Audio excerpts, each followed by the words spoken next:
You also want to make sure that in pointing, you point into the right directions, not just where the client puts certain things.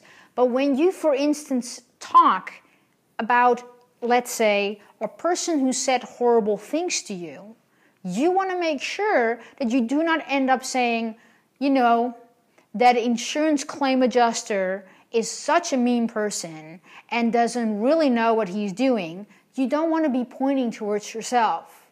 You want to make sure that you're pointing away, and you may want to make sure that you're not pointing at anyone else.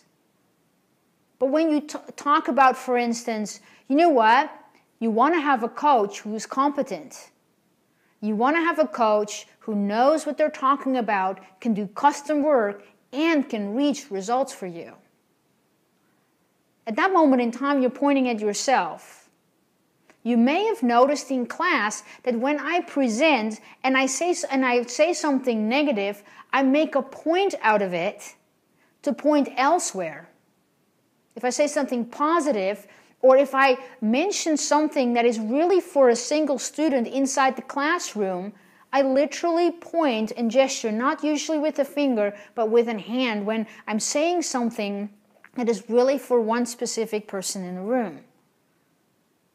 Now you want to make sure that when you come home from a hard day's work and you're talking to your significant other and you're talking about all the things that your mean boss has said to you, you want to make sure that you don't say all these mean things while you're pointing at them.